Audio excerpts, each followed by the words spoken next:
Ngayong buwan ng kababaihan, isang advocacy event ang naganap upang ipakita ang suporta sa women empowerment at gender equality. Ito ay ang Walk for Women na inorganisa ng Sir Optimus International of Antipolo. Panoorin natin to.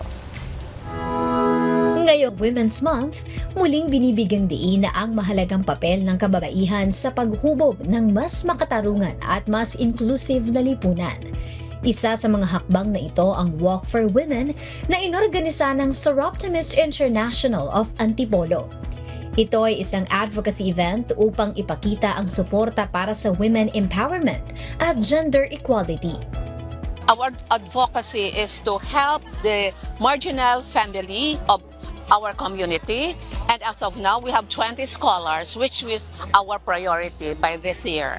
Aming layunin ngayon is walk the talk. So, we help women and girls, especially yung mga scholars, to finish their education and be empowered. Higit pa sa isang simpleng paglalakad, ang Walk for Women ay isang movement for change. Layunin nitong makalikom ng pondo at magpalawak ng kamalayan para suportahan ang program on scholarship assistance at leadership mentoring ng grupo. Sa pamamagitan ng programang ito, nabibigyan ng scholarship opportunities at leadership mentoring ang mga kabataang babae upang maabot ang kanilang pangarap. Sobrang thankful po talaga ako ngayon. Then as you can see naman po for the Walk for Women, ayun, ito po yung isa po sa mga ginagawa po namin as scholars, bringing parang giving back po sa kung ano po yung tulong na binibigay po nila sa akin. Ang pondong malilikong mula sa event ay direktang makakatulong sa mga scholars para magkaroon ng access sa edukasyon, training at mga programang magpapalakas sa kanilang leadership potential. Let's support each other, and of course, itong Walk for Women, isa lang to sa mga projects namin.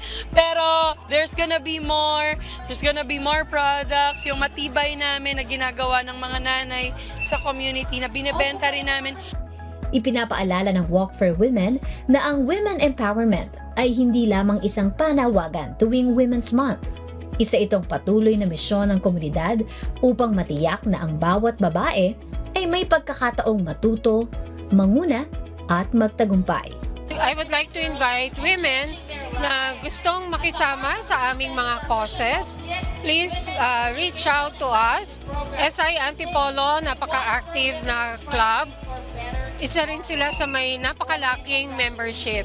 In fact, itong event na ito, nakaka-invite din to ng mga members. So, please join us. Sa bawat hakbang na ginagawa para sa kababaihan, mas lumalapit tayo sa isang kinabukasang mas patas, mas inklusibo at mas puno ng oportunidad para sa lahat.